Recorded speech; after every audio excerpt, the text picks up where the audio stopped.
Welcome to The Table, a podcast where leaders pull up a chair and tell the real story, how they got there and how they stayed there. I'm your host, Jeanette Hernandez. So pull up a seat because this is The Table.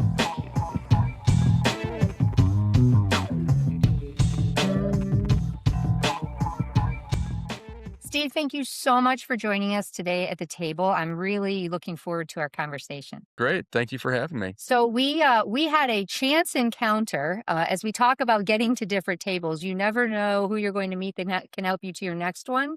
But we had a happenstance meeting and then just found out we had quite a bit in common. So, and I'm fascinated by your story as we were just chatting. You're not so much fascinated, but I am, because I think it allows people to see opportunity, right? So when you're talking about leadership and leadership roles and getting to different tables where you can be a leader, there are the camp that methodically plans it and does the pecking order up the ladder.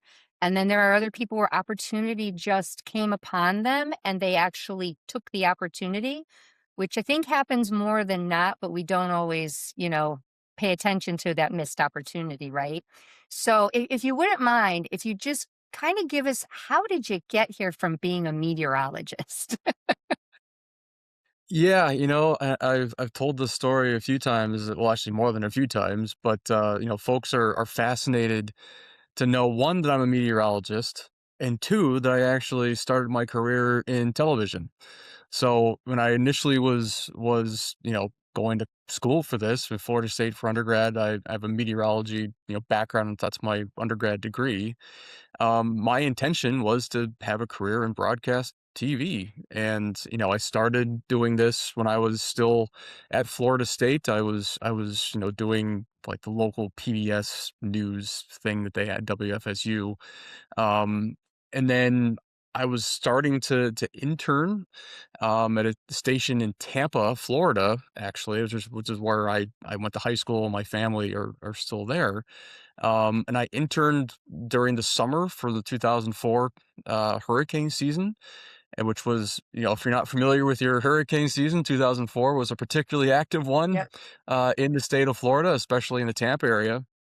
And so I was there for Charlie, Ivan, Gene, Francis, all of that craziness. And apparently, it was, I must have done okay because they actually hired me literally the day after I graduated from Florida State, which is really unheard Yeah. of to go from college to working in the 13th largest TV market, at least it was at the time. Right. So I worked there, which was great. And then after a couple of years, people love to think that that the TV industry is this glamorous place, but unfortunately, it has changed a lot, and in fact, it continues to change today. My wife, she used to work in broadcast TV, but things changed, and she's now out of the business as well. And for me at the time, I was in my early 20s, and um, had to decide to make a pivot, and I'd always I'm from the Midwest up here near Chicago, and there was an opportunity in the industry in Chicago. And frankly, I didn't know anything about insurance, but I saw they were looking for a meteorologist in Chicago, and I was like, wow, this sounds amazing. And I applied and I got it. And before I knew it, I had been at Aon for 15 years, and I eventually shifted gears and came here to Gallagher RE in 2022 as chief science officer. So, um, yeah, there's not very many of us that have made that transition in meteorology from broadcast TV to insurance. But, I very quickly learned back in 2007 that, having the science background was just such a natural fit Right. in the industry. And to be able to continue to build off of that over the last nearly 20 years now it's been a really fun ride. So I think there's a whole lot of fascinating things in what you just said, but one is going from an environment of, I mean, as a meteorologist on a show, right? You're a single contributor, and that's really, really important. And now you are in the C-suite in corporate America. So did you ever think about that when you made the pivot? Was it, hey, I'm actually switching industries. I want to use what I know, but I don't want to necessarily be an individual contributor. I want to be a leader. Or did that just evolve during your career? I would say that it evolved. I mean, even as a kid, I mean, for background, I mean, my dad was a university professor. I mean, I grew up in South Bend. He was a professor at Notre Dame, teaching in the business school there. So I'd always, been around, um, the whole business world, so to speak, and I'd always really had fascination in terms of when weather events were occurring, the impacts that it was having, and not just to Uh, properties and stuff being damaged or destroyed, but the implications to people, right? And what does that mean? What are the downstream implications of all of that? And so again, while I never really thought that insurance was going to be my career path when I was a lot younger, but once I got in it, I was able to connect the dots pretty quickly, and then being able to kind of understand the economics of these disasters and what that means bigger picture, how to relay that messaging to, at the time, my senior leadership, in terms of, hey, this is coming, this is what we should be thinking about, these are the type of messages we should be sending to our clients to be better prepared. And then as I started, collecting the data and putting together databases and looking, forward-looking views in terms of what it might mean from future climate conditions, really being able to help tell a story, Mhm. not just anecdotes, but provide hard data to show trends, being able to link that back to um, individual perils themselves and how they're evolving, and how we need to be looking at bigger macroeconomic metrics to understand kind of how all this is related and how it can lead to more expensive claims in the future. And I, again, just really lucky that the messaging and the work that I did was acknowledged, and people thought that I had something unique to say, and clients really liked it, and it's kind of it took on a life of its own from there. So very lucky in that regard. I think there's, as I've been doing the podcast, we all fall into insurance. I mean, there are some people that go to school and study, but most of it just kind of fell into it. But I don't think, I mean, I'm going into my 30 plus year in the PNC industry. And I don't think we have enough conversations about how you can be a subject matter expert in a completely unrelated field, but join an organization, whether it's claims, underwriting, or some other vertical, and contribute in a different way. Because I did cats for years, and a lot of that fell on myself and the other line of business leader for IBNR, and actuarial was our best friend at that time, right? But we didn't understand weather. We didn't understand weather patterns. It was just whatever happened, it was more reactive. So I think it's fascinating for people who are in the industry that are like, where do I fit in? And you've clearly, there's still a lot of carriers out there that do not have meteorologists on the payroll. That if you go as a subject matter expert, the organization can adopt, right, and adapt. And so your expertise and how you showed up was recognized and clearly helped you get to, the C-suite. Yeah, and again, a lot of luck comes into play. Hard work, of Timing, course, yeah, is another all part that. of it. I mean, it wasn't just my dad being a professor. I mean, my mom was a middle school teacher forever as well. So I was surrounded by smart people that were very intent on communicating, teaching. And, even when I was, working in TV, and I continue this today. I actually bring this up almost anytime I'm in front of a large audience, is that, you know, you want to take really complex things and be able to communicate it in a way that everybody can understand, because not everybody has that detailed foundation that you do. And the best way to grab an audience and get them to understand it, and then feel like because they understand it, they wanna learn more, and then you can get a bit deeper into the weeds. So I've always called it Fisher pricing the science, I you love know? it. So, That's a it's not very like, PC way to say to dummy it down and make it simple, and I love yeah, it. I right, love it. but but you don't wanna say you're dumbing it Right. down, because then it feels like, you're talking down to people, and you Correct. never wanna do that, because that's not the intent. I Right. mean, most people don't have the intent of talking down to people. But if you talk to them in a way that, connects the dots at a level that everybody can understand, the room stays engaged, and then that's when you get the buy-in. And some people just may not be interested, and that's just fine. That's human nature. But most of the time, people are engaged, and they want to learn more, and then that's how you can set up more conversations.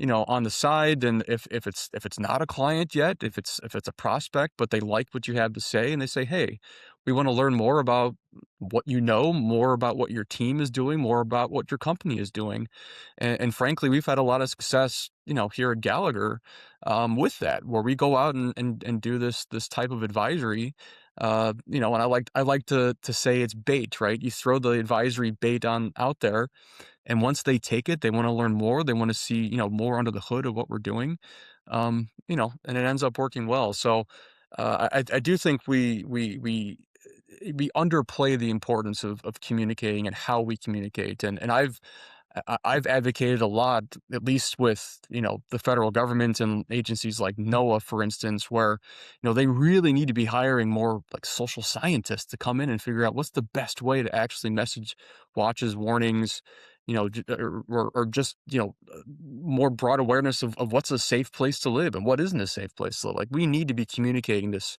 a lot better. So, I tend to be a really huge proponent of that. Well, that I you hit on a really kind of fundamental leadership skill, which is the connecting the dots.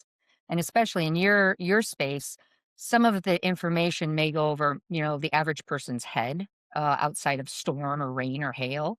So I think that that clearly comes through, I'm sure, the people that work with you as a leader, right? He's very good at his communication skills and connecting the dots. Are there any other foundational leadership skills that you feel have helped you get to where you are today? Yeah, I mean, for me, it's got it's all about listening, right? And I think that's just a really critical attribute that you have to have, especially as not necessarily a leader, but just a manager, right? Just dealing with other people, and a motto that I have had ever since I became a manager, more than a decade ago, no, 15 years ago, was that I like to rule by democracy, not by dictatorship. And so, unless it's something that just absolutely has to happen, but if there's a majority of the group of the team that feels like a different direction might make more sense, then we go in that direction, right? Because then people feel like that their voice is actually being heard, their feedback is being taken into account. Because if you just come in and ram stuff down, that tends to put a lot of people off, and they don't feel like you're going to be somebody that, they wanna stand behind. Mhm. But if they feel like, you're including them, that they're not just sort of the peons that do all the work and then you go and take all the credit, then that really does help foster a much healthier environment. So, listening is just a really, really important one, and I would probably, link this to another one. It's ask questions, Mhm. right? I mean, and I know it's challenging, I think, just from human behavior that we just like to assume we know everything, Right, yeah. but the reality is we don't, and, I've certainly had to learn over time that, being able to ask a question is really a strength, right? Because if you're acknowledging that you don't know everything, but you're curious to learn more, I think it's a sign of strength. Plus, you end up making connections and perhaps other parts of the business, your own company Right. that you didn't know was there that might be an expert. And so it can turn in even to a great like networking exercise too. So I really think that again, listening, asking questions is really important. And you know, thirdly, I would just say, I like to say dogged pursuit, right? it's Yes. it's you got to work hard. Right. It's not one of these things where if you strive one day to want to become a leader that it's just going to be handed to you. Mhm. I mean, I know there are some situations where people walk in and, they do have that, very unique opportunity Or to they're come into a leadership. voluntold into a position they didn't know was coming, yeah.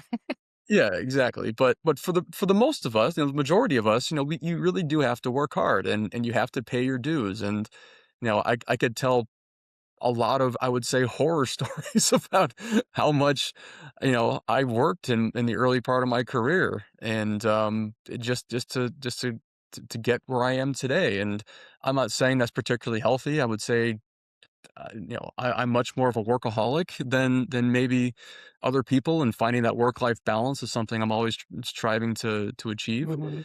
Um, but you know, hard work is really critical because it showcases to folks that you're not just looking for a handout, you're not doing the bare minimum.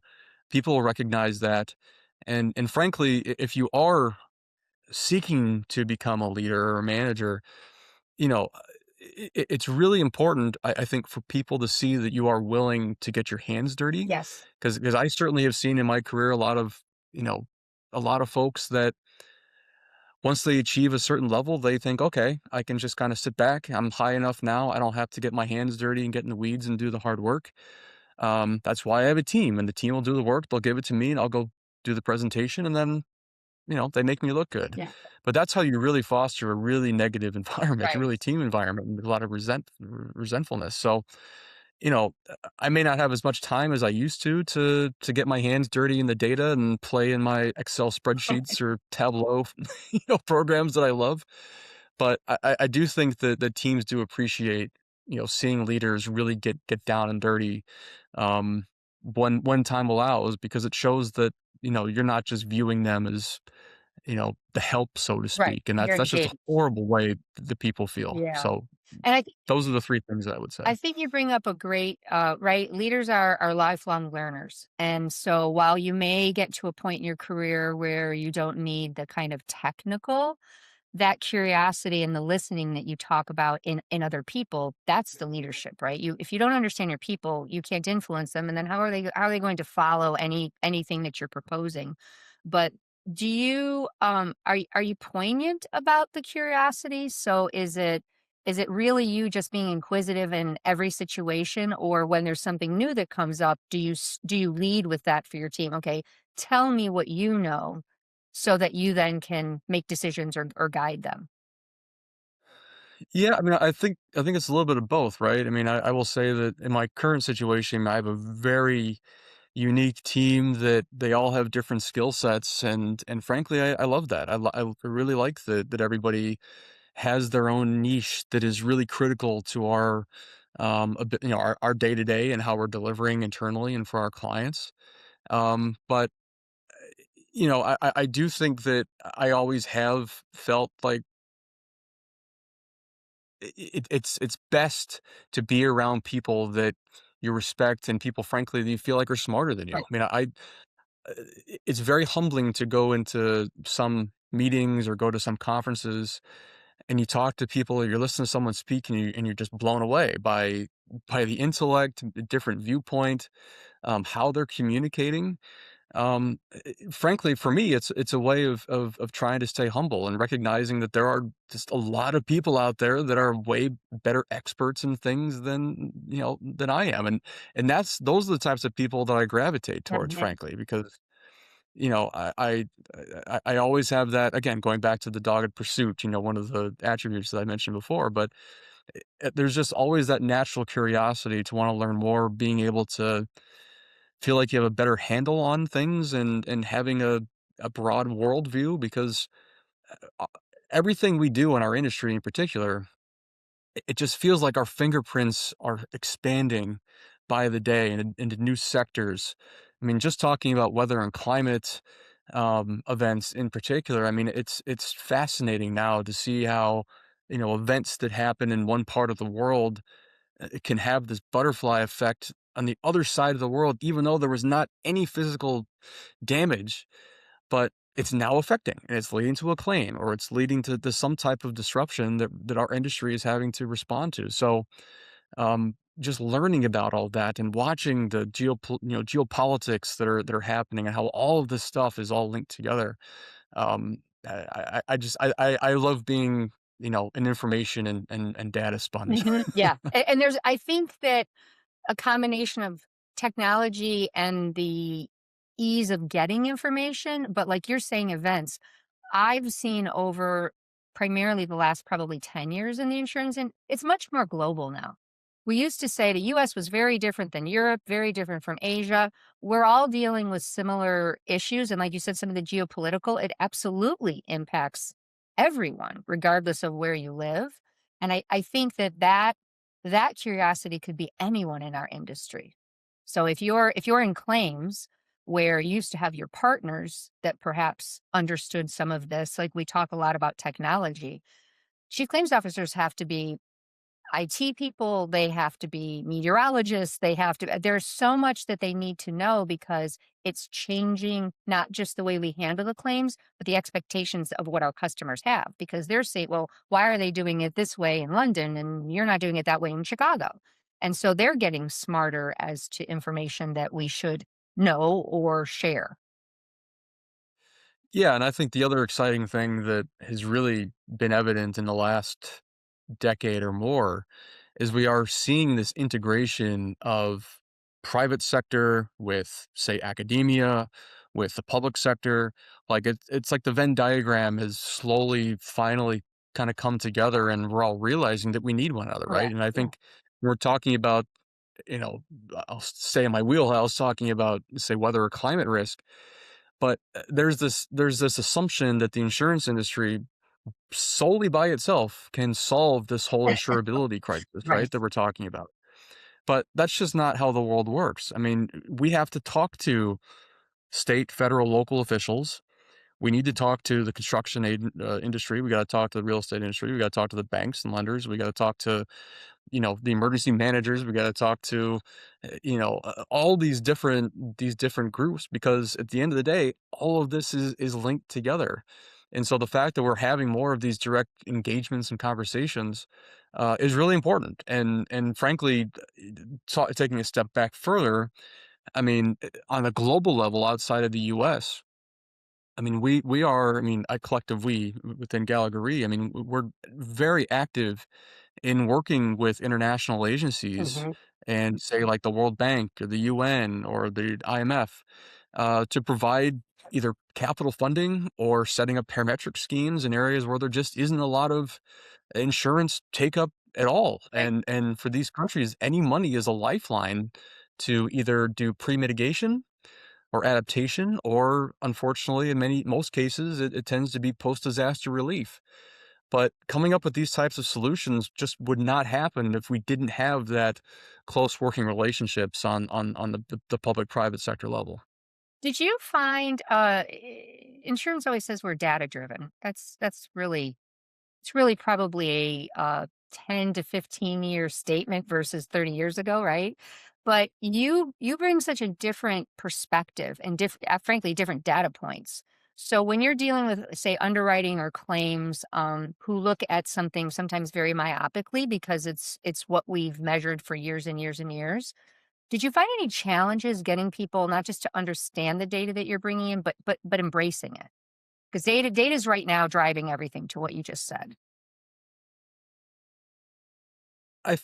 There was perhaps maybe at the beginning, but I think once you started connecting those dots and saying, "Hey, we're seeing X% of population migration moving to this part of the coastline. There has been, you know, X% increase in intensity or frequency of a specific peril. Here's how that's translated to greater losses. Here's how this is affecting, say, utility implications and from a, just a structural integrity standpoint Mhm. or energy availability standpoint, or, business interruption, contingent business interruption. It actually was pretty quick. It was pretty easy, and because these are not necessarily, revolutionary ideas that Right, you're bringing right. together in your data sets, but again, it's how it's being framed. Correct. And so today, I mean, they're now just basic talking points that everybody generally knows. But 15 to 20 years ago, I mean, it seems silly now, but back then it was still kind of a new concept. Right. But given how, again, going back to geopolitical, situations, now we're having to think about tariff implications on what that might mean to supply chain and rebuilding costs and what that means. You're still looking at like COVID, right? I mean, we're still kind of dealing with the aftermath of COVID, but I mean, in 2015, did anybody assume that within 5 years we'd be having to deal with the world shutting down because of a pandemic? And what do you do when there are, big catastrophe crises that are happening that we have to respond to? So, I think the more experience that we have, the more data sets that come online, the more technology that we're, able to work with to come up with new scenarios and understand, frankly, that, what we deem tail events or those low occurrence, low probability type of events, they might become a bit more plausible today. Um, we should hopefully be reducing our surprise.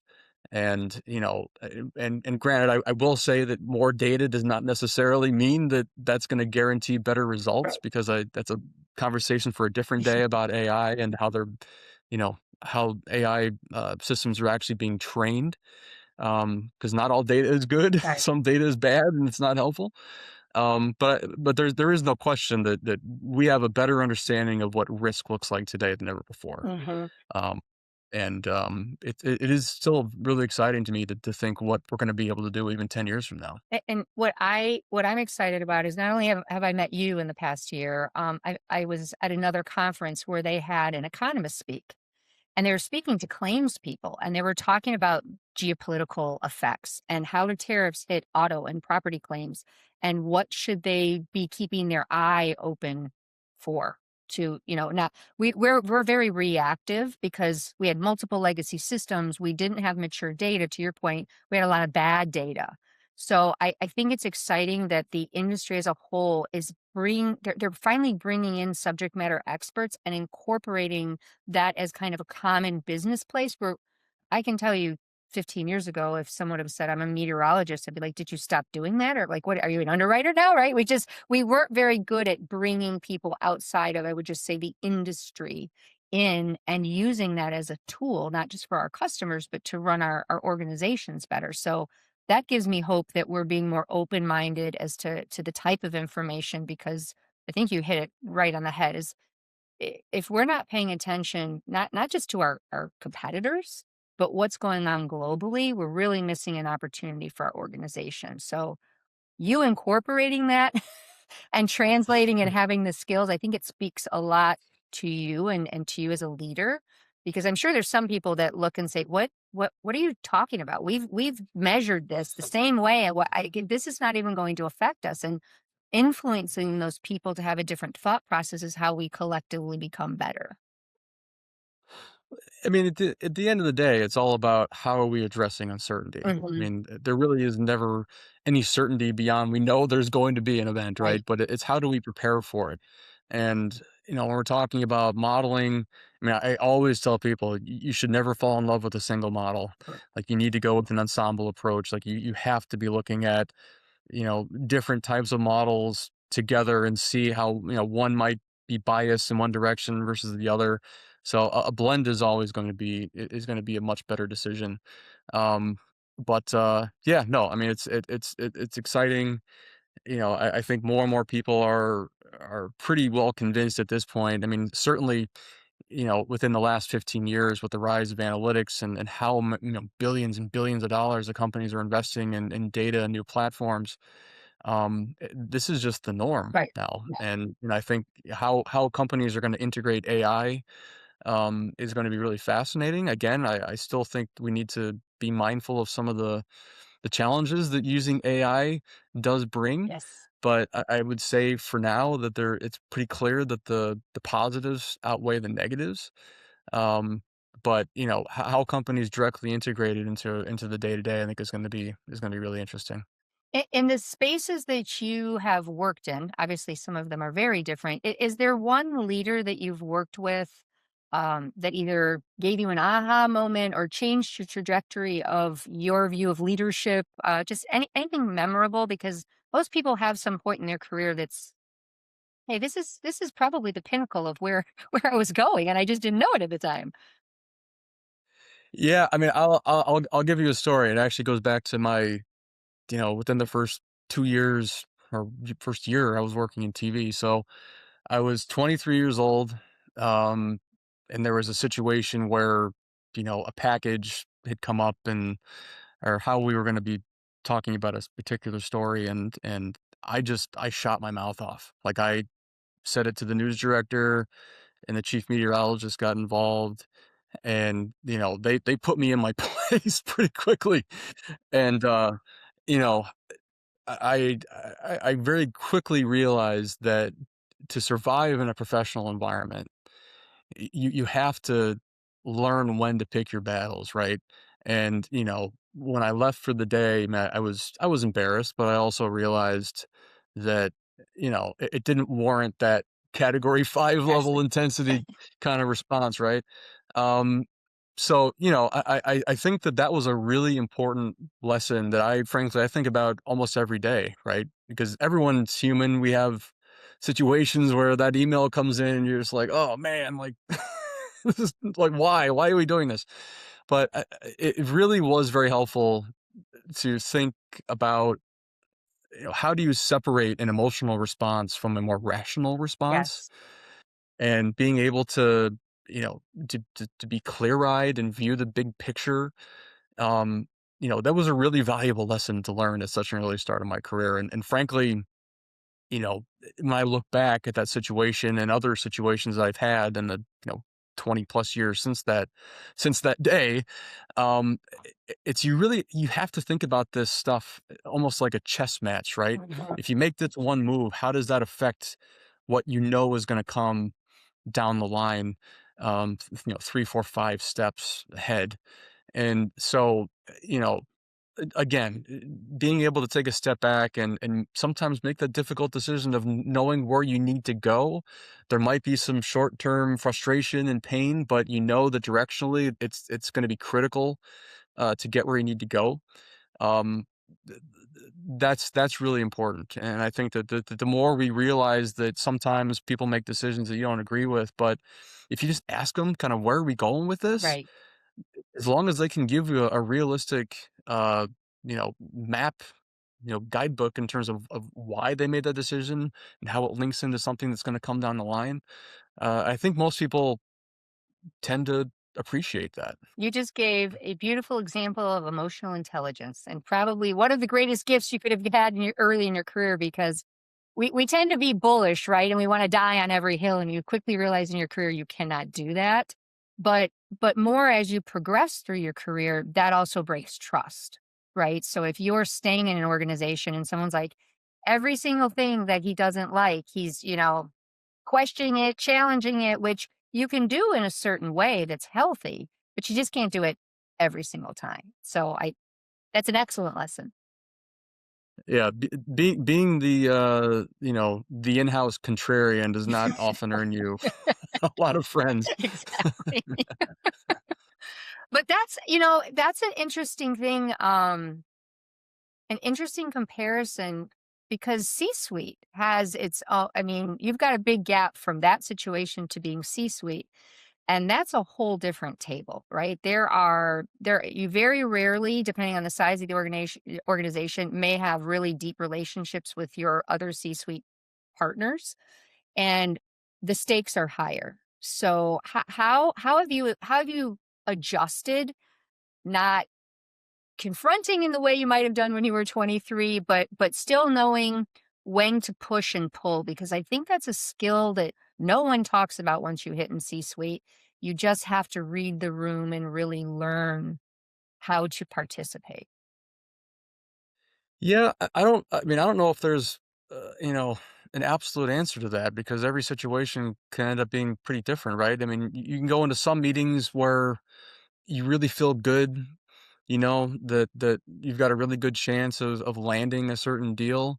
There might be other situations where it's just like, man, this one just feels like we're swimming up, swimming into something that we're just not going to be able to get through. So a lot of it's just, it comes back to relationships. Mhm. And it's not just the relationships in house, but it's relationships with who you are trying to work with. And at the end of the day, I mean, your gut instinct more often than not tends to be right. And so, There's another nugget. Never ignore your gut, ever. yeah, well, it's true, right? Because I mean, there are times where you may really want something to happen and it's just not going to get there, but you just feel this need to continue to try to take the square peg into the round hole, and it's just not going to work. Right. But I think being able to surround yourself with, other leadership and people above you that can give you that guidance and be like, hey, this is something that I know we wanted, it's just not going to work out this time. But it's really, for me, it's the lessons that you learn from the failures that end up being most valuable, Yes. because then you know what didn't work and how you need to, pivot a bit to be able to go into the next meeting and feel like you've got a better approach or a better way of messaging. Or, did we not ask enough up front, to be able to fully understand what the ask was? Did we just come in and strike out? And that sometimes that happens. Right. But I think again, as long as the relationships with the other, other leadership and again the folks above you that can, you know, earn that trust and feel like that as long as everyone's on the same page, you're not going in with different understandings, that more often than not, you're gonna come out feeling pretty good, Mhm. even if you don't win the business, but you know that you did a good pitch. Yes. Um, that goes a long way, because many times that you never know, you might get a call back the next time an RFP comes up, and they'll be like, "You look, we really liked you guys the last time around, and we want to give you a really serious shot this time, just because you came across as really well rounded, Mhm. and you had a really cohesive message, and everyone frankly seemed to like one another in the room, right? I mean, that also gets picked up. So um, that may have gone off course in terms of from your No, original no, no, question. it's good, and Uh, what you brought up something too about failure, right? What you hear a lot of leaders use,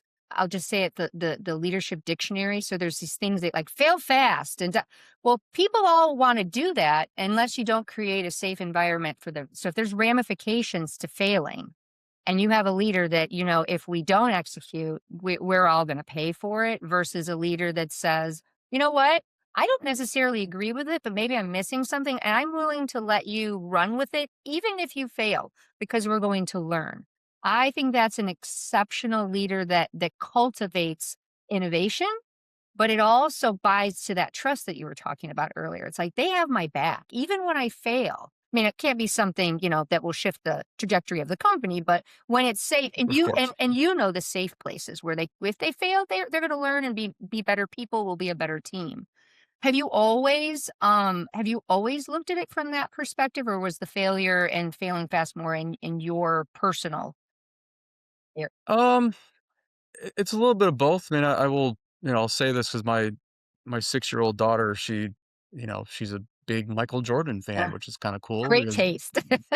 MJ has not been been playing for a long time. Right. But she's heard me talk about him, and Michael Jordan was my sports idol growing up. And I love the story that he tried out for the varsity team in his sophomore year, and he didn't make it. Right. And he got sent back down to the JV team again, and that just motivated him very much. And I grew up playing baseball, basketball, and hockey, and I'm a very competitive person for better or for worse. But I have always taken failures and used that as additional fuel to be able to, look at myself in the mirror and see, okay, where do I need to improve? Mhm. What do I need to do better the next time to succeed? Because you're not going to win every time. Yeah. That's just the Right. reality. I love his Um, quote where he and so says, "The shot you just saw me make, there were 3,000 that I missed." exactly right.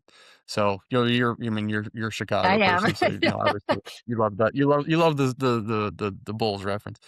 Um, but yeah, so I do think that I've been like that. I mean, I can think back even when I was a student in 5th grade. I'd get a test back and there'd be stuff I got wrong, and I would look and try to figure out what I did wrong. It wasn't just, "Okay, I got this wrong," and moved on from it. Like, I always tried to figure out what I How needed can I improve? Yeah. to learn, what I missed. So and I think that's probably the hardest thing for anybody to learn, and myself included, and even today. I mean, I don't wanna sound like I've got everything figured out, because I don't. But, being able to recognize that, you know, you're just far from perfect, but there's always opportunity to do better and to learn more. And being humble enough to realize that, um, I do think there is a certain level of skill to that, being able to look at yourself and realize there are things that you just need to work on Mhm. and do better. So MJ is definitely you know that fire and that confidence and that burning desire to do better is something that's stuck with me since I was really young. Yeah, and all kidding aside, I mean, there's a tenacity from being a Bears, or I mean, the Bulls are different, right? But living through the Cubs and the Bears, it's painful. But I will say now, for all of the slack I took over my lifetime of being a Bears fan, good, better, best is probably one of the best leadership I mean, what an extraordinary leader that took this team that Yeah, most people in the industry looked at and said, they're never going to beat 85, right? And it just takes the right leader. And it's yeah, amazing what you can do with a team. So go Chicago. yeah. Yes, yeah, man, we can go down that path as much as you Yeah, want. You exactly. know my thoughts on my Chicago sports team, so The other thing that when I after we had met and I kind of did some research on your background, and you have a unique perspective because where you sit in your career, you get to see and understand and have an appreciation for what came before you, because there was a lot of, chiseling into a tablet by a lot of people to get us where we are today. But you're in a position where you also, where maybe some people coming into the industry now are so set up. Why aren't you doing AI? Why aren't you moving faster, faster, faster? So you kind of have that balance in between both perspectives. Do you have any advice for people who are either leaders now or aspire to be, like, what are the attributes being in that kind of middle phase that you think are really critical to great leadership for our industry? yeah, it's an interesting one, right? And I will say that, you know, I've had people come to me and be like, "What does a chief science Yeah. officer do? What is your role?" Um, and it's a very valid Right, question, right? Because I think some people just assume that I sit there and just read research papers right. all day, and Yeah. then I get asked to come out of my Study hole and give an clouds and update on, yeah, what's going on. I mean, there's certainly some component of that, but, the biggest thing is just how do you take your, you know, more niche background or, expertise that you have, and how do you make it relevant Mhm. to the company that you're working for? I mean, it should be your job to feel like I have to, in many ways, kind of justify my existence, but I need to show why I'm here and how it's relevant. How do I help? It doesn't always have to be just the external client facing colleagues. The people that behind the scenes that are doing the data crunching, that are, doing the underwriting, all the pricing. I mean, it's how do you link together your expertise with, the end of the day, the core goals of the business, and get people to understand that you are there to serve a purpose to help, right? And sometimes you do get brought into those meetings, with the client or the prospect, earlier than later. But many times, just knowing that you're providing that advisory or the data points or the talking points that a broker or senior leader can go into a meeting and have those in their back pocket to pull out. I mean, that's hugely valuable as well. So again, I think it's more about how do you showcase the application of your niche area or whatever background you have, to make it completely relevant to what you're doing. And I tell a lot of folks that come into the industry, and most of them are, do have some scientific background. I say make it really obvious what you're doing and that you are the person that they need to come and talk to. Because if you carve out an area that people know that you are the person, then you're set, Yeah. right? And as long as you can continue to build off of that and continue to show your value and go into client meetings and wow them, that's set yourself up. So, and I think it goes back to an earlier point about listen and ask And questions. connecting the I dots. mean, Yeah, exactly. yeah, go to somebody else and say, what can I do to, you know, make it so you need me, Yeah. essentially. Well, I always like to ask people, and since we were talking about curiosity and lifelong learning, are there any books that you've read, kind of to the similar to the situation? Is there any book or podcast or anything that you would recommend to folks that would really cause them to have that kind of introspection about their leadership skills, or growing, or just a different mindset? It's a great question. So, I might be 43, but I'm probably, 90 years old mentally because I don't listen to a lot of podcasts. Um, I without getting overly political about this, but being from Chicago, I will say that I always find myself, going back to stuff that Barack Obama used to write, right? I mean, politics Right. aside, whether you like or didn't like his policies, but I think it's that there's no question that his style of trying to be inclusive. I mean, he's always been thought of as more of this professorial type of person that may have the long-winded answers, but at the end of the day, he's always trying to bring people in. Mhm.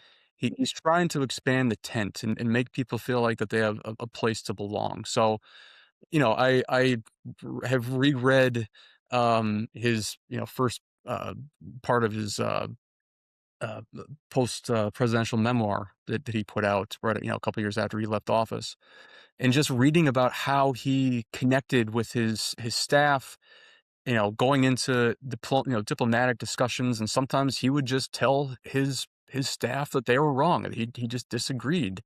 And there were times when he realized he should have listened Yes. to his staff, and he didn't. But there are times that it went the opposite way. But at the end of the day, his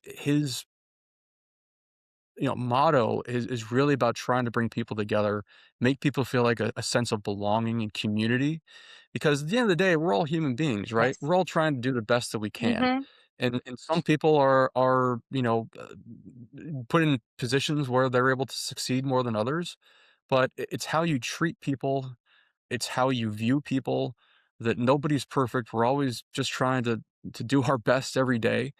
And so just the way that, his style is really communal. I think I've always kind of gravitated towards, and again, just rereading that memoir that, or part one memoir that he put out a couple of years ago, I would say that that's something that continues to stick with me. Resonates with you, yeah, and I think that's an excellent point because I think particularly young leaders, they're looking to go to leadership conferences, and they're reading every book they can get their hand on, but I can say in my career, through good leaders, I was able to pull out characteristics that I respected and admired if I didn't possess those, but some of my greatest lessons were studying leaders that I knew I never wanted to be like. So I think, going out Yeah. and finding a leader that resonates and respects you or that you respect, I think that's an excellent place for any leader to start. Even if you've been doing it for 20 years, there's always something you can learn from other leaders. And it doesn't have to be somebody in your organization. I think we get in these like little myopic bubbles and kind of try to figure out the bureaucracy in our own companies, but there's a lot to be learned from people outside of our organizations as well. Yeah, and I'd also say that, sometimes people are always saying, "Hey, is there a book I can read to Yes. to be better?" Right? And sometimes that works, but for me, I've always just felt like experience trumps all, Greatest right? teacher I ever. mean, Yes. you just have to forge your own path. I mean, obviously, if people inspire you, that's really important. I just gave the example a few minutes ago, but at the end of the day, I mean, we're all living our own lives, and we have to forge our own paths, and it's how we respond to adversity, and how do we respond, frankly, to successes, because there are some people that taste success and it gets to their head, and their style changes, and people will recognize that. So, it's how we navigate, the good and the bad. I think ultimately that experience and how you respond to it is most critical. I think that's excellent advice to everyone listening.